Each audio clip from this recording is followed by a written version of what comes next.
maging inspirasyon namin sa lahat ng aming gawain.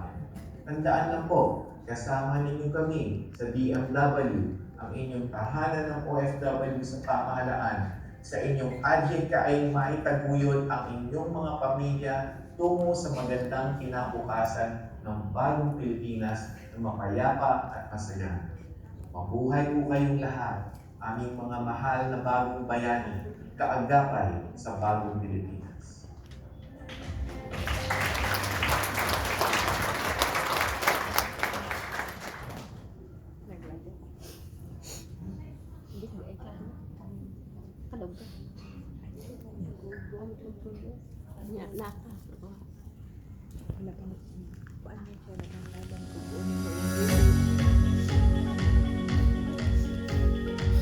Today we celebrate Migrant Workers Day with you, our dear overseas Filipino workers.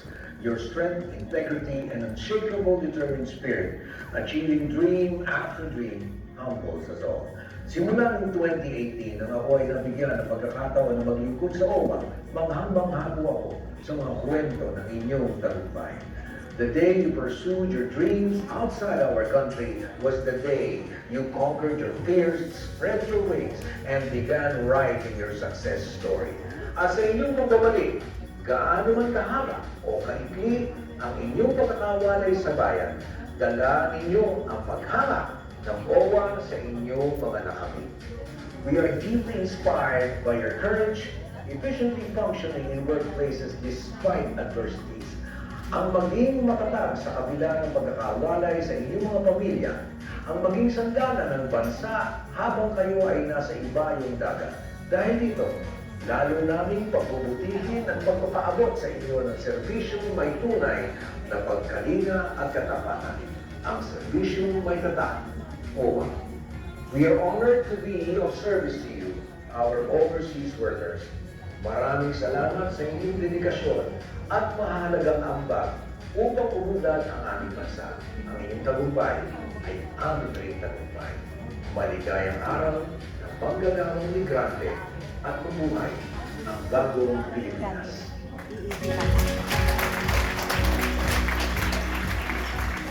Thank you so much, Secretary Kapdak and Secretary Argel.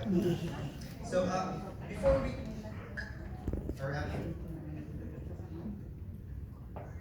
It's important.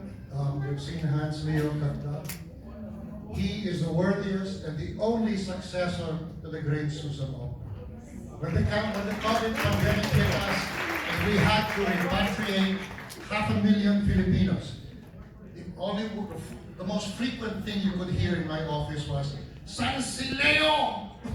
Because the man was in the trenches. And for that, I thank President Bongbong Marcos for appointing him, because there were so many Americans. He saw who was the best. Thank you very much. So, before we proceed to the next part of our program, hindi lang naman tayo hard workers and high achievers dito sa UK. We're also very talented. And what's a Filipino party without a singing contest? Oh, not a contest, actually. So, yeah, a singing. So, we've invited some very talented individuals. Lala Gallardo and J.S. Pinoza to serenade us today. They're all welcome.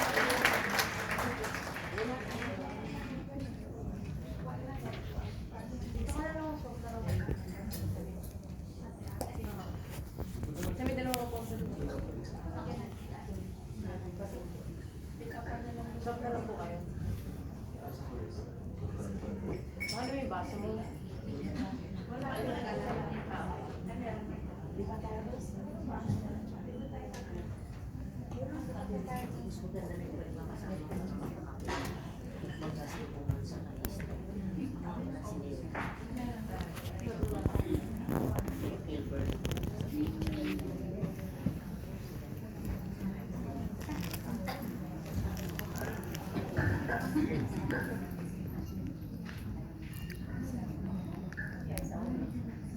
Hello po, magandang umaga po. Ako po si Lala at sana magastuhan niyo. Tutugtugin namin.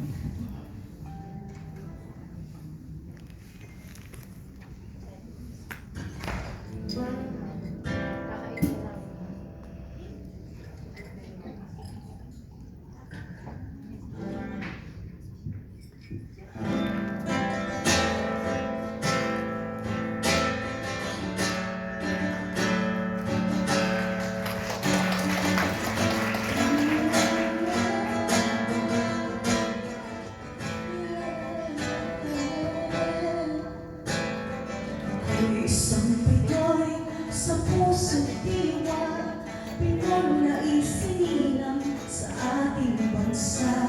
Ako'y isang wikang mga bariyada.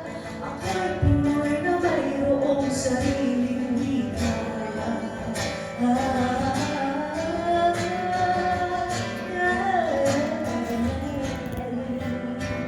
Si Jose Rizal noon nagwika, siya ay nagpangaral sa ating bansa. Hindi raw magmahal sa sariling wika ay higit pa ang amoy sa mabawang isda. Wikang pambansa ang gamit ko sa bayan kong sinilangan, hanggang kulang ang kalayaan. Ano kung makasabot na Bisay punta? Gusto mo bigyan ang masayod ka?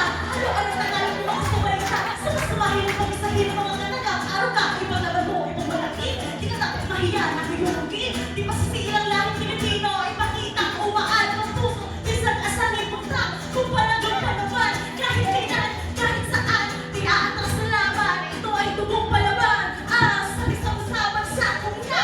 Makiyaman sa wika, kultura at kasaysayan. Pilipinas, bayan ko sinilangan.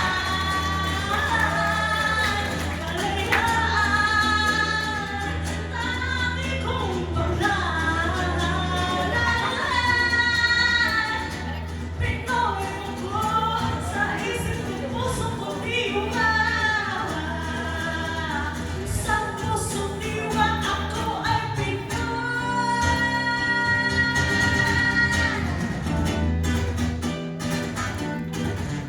Ako isang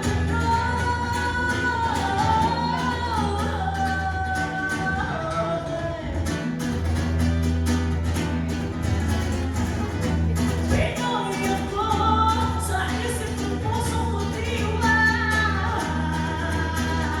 Sa puso diwa, ako ay Pinoy.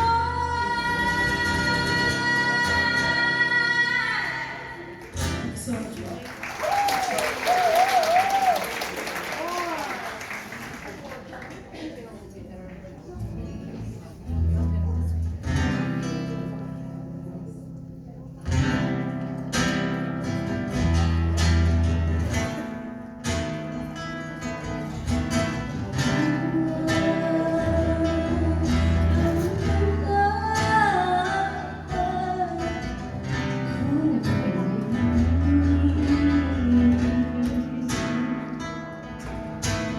Lunes ang tayo'y Martes nang tayo'y ulit magkita. Miyerkules ito't nagkakaroon ng pag-ibig. Huwebes ay ibibigin kita. Biyernes ay pumulang ka. Mga puso natin ay saya na ang wika. Sabado ay biglang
ba niyang ano no?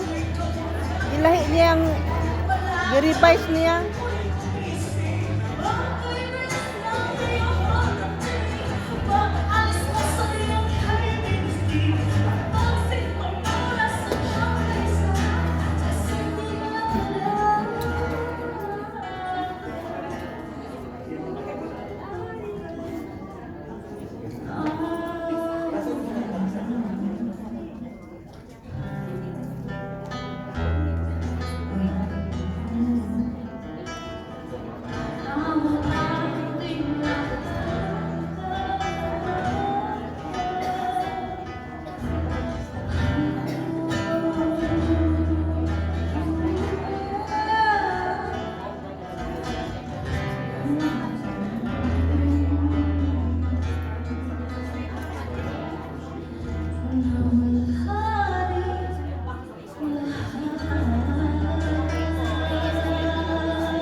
Maraming salamat.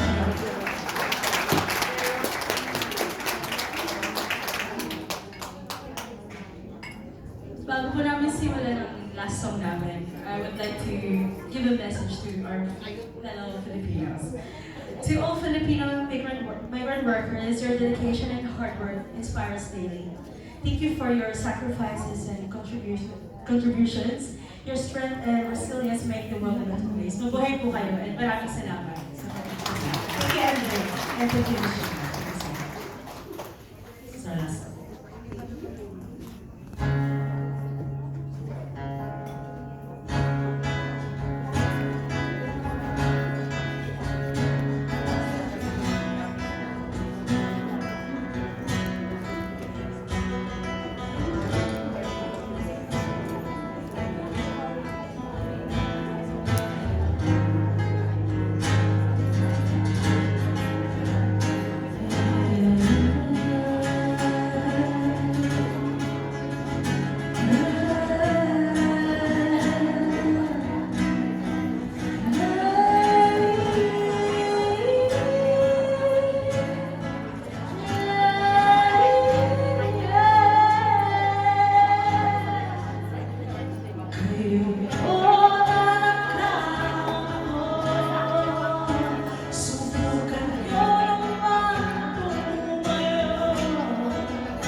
masyadong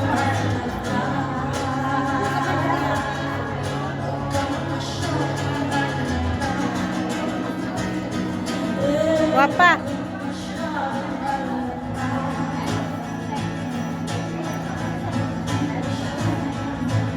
Busy kayo.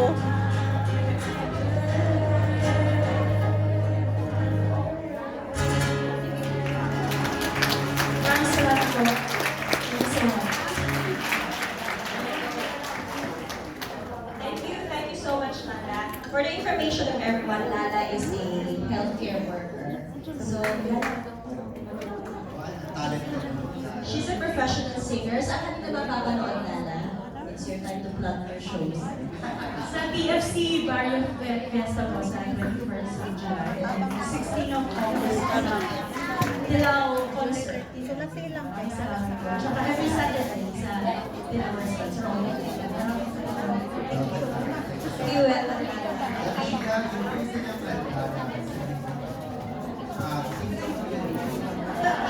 Dito ko yan sa sabon. Every Friday. And then,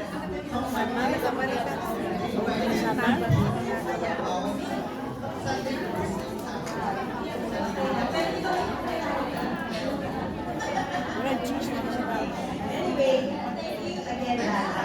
So before we proceed to the next part, I need to invite a very talented and highly commended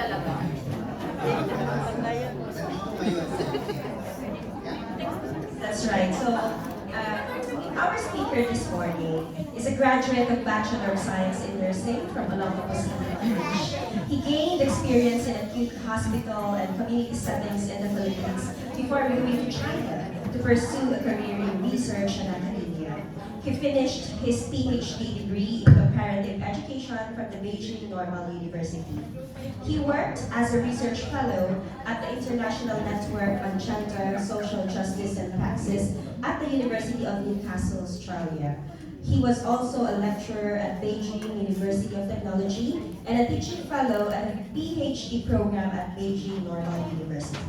He came to the UK in 2021 and worked at University Hospitals in Birmingham NHS Foundation Trust. He also serves as a clinical educator supporting internationally educated nurses. He earns a fellowship from NHS England and Florence Nightingale Foundation and works closely with international nursing and midwifery associations in the UK, leading engagement projects to promote awareness and champion culturally sensitive pastoral care and support. At present, he is a senior lecturer in adult nursing at the University of Sabi din yata Rochester. si Lisa He sa is a member podcast. of the Kilala mo si Filipino Nurses Lisa, Association Lisa and the Filipino Senior Libawan Nurses yata. Alliance. Due to his remarkable work, he received numerous awards and recognitions, which include Nursing Times Best in International Recruitment Experience Team category in 2022, Nursing Times Practice Educator of the Year finalist in 2023, University Hospitals Birmingham NHS Foundation Trust Kind Bold Connected Award in 2023, and Nursing Times Overseas Nurse of the Year in 2023. Ladies and gentlemen, may I present to you our speaker this morning, Dr. Paul Chan Alegado.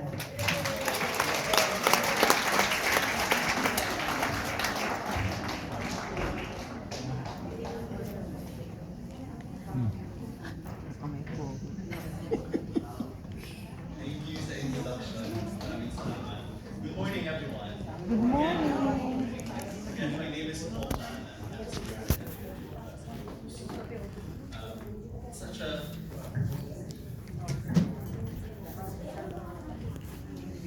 can I just first say that it is such an honor and privilege to be standing here in front of you and celebrating the 5th Migrant Workers Day in the UK. And before I begin, I'll just acknowledge some of our special guests for today, Ambassador Sin and from the Philippine Embassy. Thank you, Ms. Sheila Pilar, for inviting me to speak today. I have some familiar colleagues from the Filipino nursing diaspora, Filipinos in Social Care, Filipino Nurse, Senior Nurse Alliance, Kuya Arya from the Filipino Nurses Association, Filipino Nurses Association, and we have Alex from the Philippine Nurses Association, but I think the star of the show is really the migrant workers. So can I just please ask you to give us a round of applause?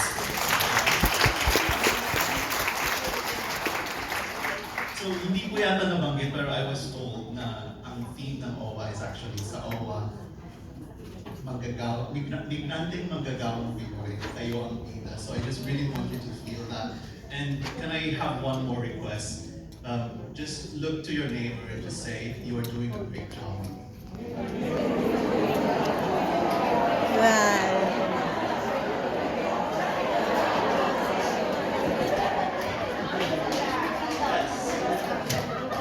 Thank you for indulging me. Yes, because you truly are doing a great job. Your sacrifices in your work are truly commendable. We should be immensely proud of ourselves of what we're doing here in the United Kingdom. So, when I got this invitation earlier this week, I was excited, but also I was at the crossroads because I don't know what to speak about. So please don't mind me if I just share my personal journey with you, and hopefully I could impart some of the lessons that I learned along the way. But a little bit of background about me. I come from humble beginnings. My mom was actually an OFW worker as well, and my dad was a farmer, so I can actually say, lumaki po ako sa farm.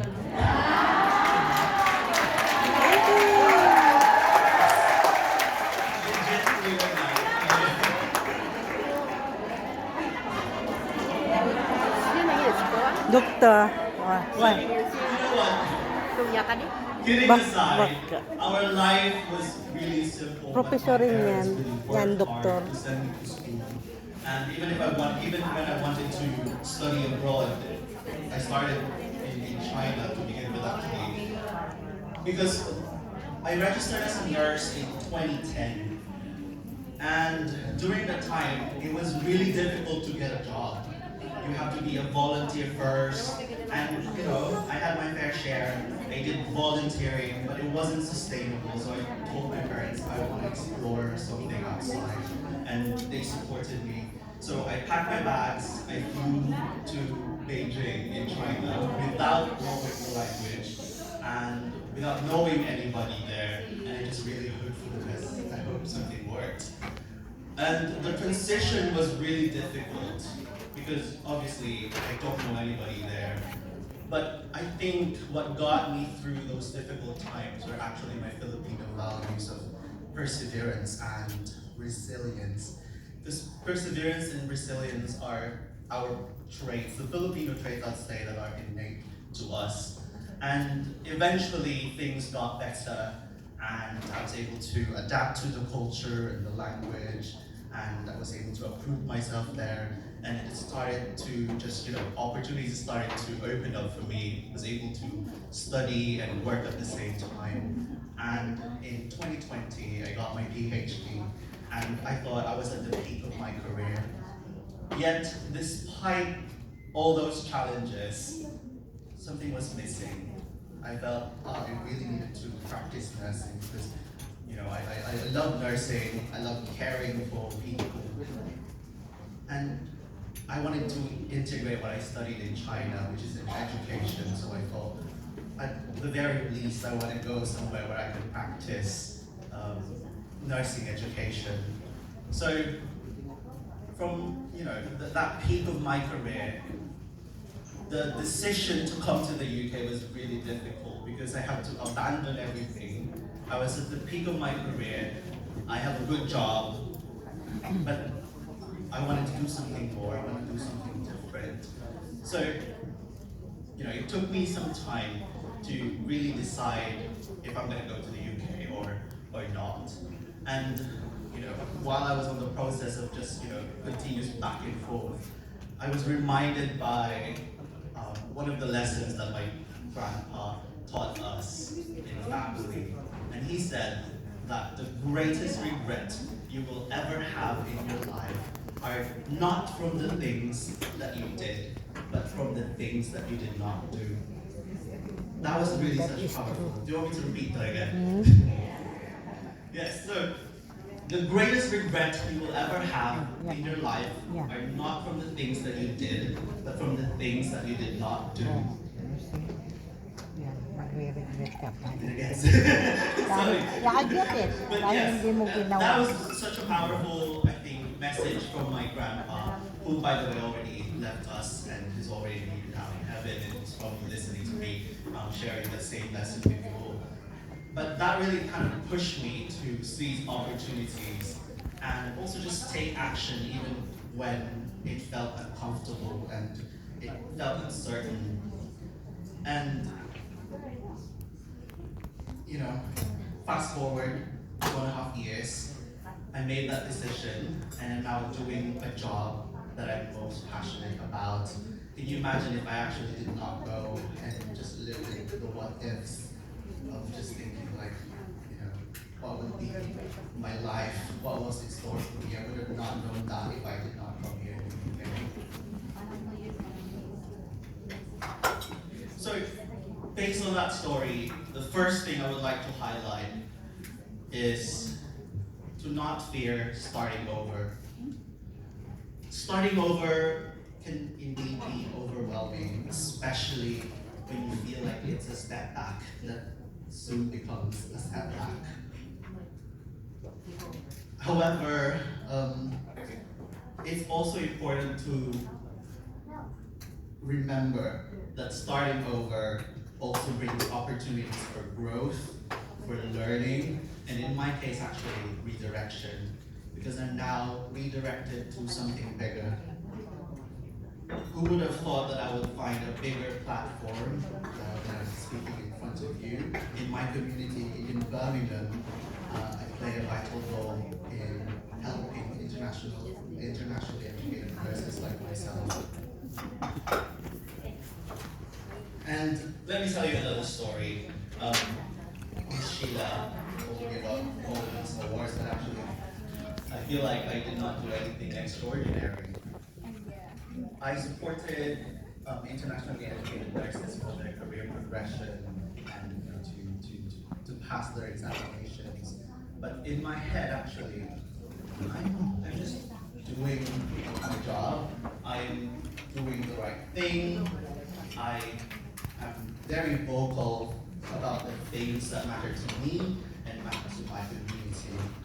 So everything was just about me being true to myself, being true to my morals, and being true to my values. There was nothing special about that. But then one day, I received this email saying, and the email said that you are shortlisted for an award. And I thought, oh, exciting, that's really good. I did not expect that.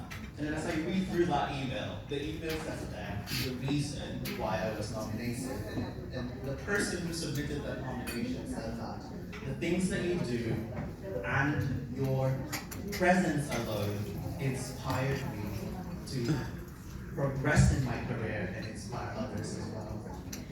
So that was really a humbling story, and it really reminded me of the power and impact we have on others. And mind you, I was doing this with no leadership role. I was nothing at that point. So creating an impact, I think, knows no age, no post or title. It is about the influence and transformative power that comes along with it and how you use it.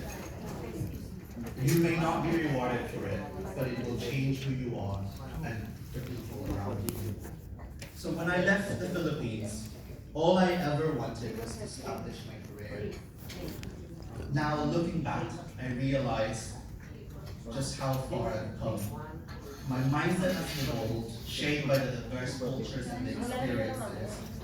Through all these achievements and obstacles, I stay true to Thank myself you. and my core. Ito, inom tayo nito.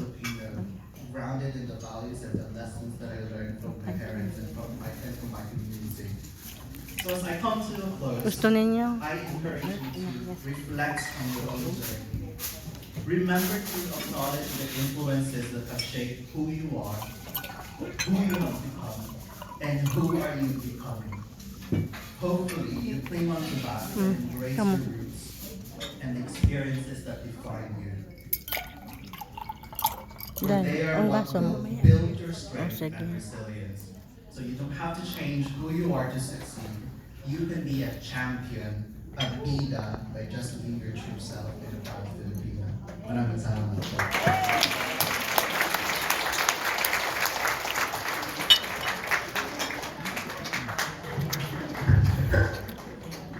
Bata pa no Thank you so to. much for that inspiring talk, Mr. Dr. John Magano. I'm sure we can relate to John one way or another with all the sacrifices, the hard work it took for us to get where we are right Upload. now. Pait, upload ang buto. Ang sa. Like, resonated. Yung sinabi niya na, don't be afraid of starting over again. So, sometimes you have, we have life choices. The biggest fear that we have is that we've already established something or we've already done, we're doing something good and then you have to start over again. Siguro like what Dr. Paul John said,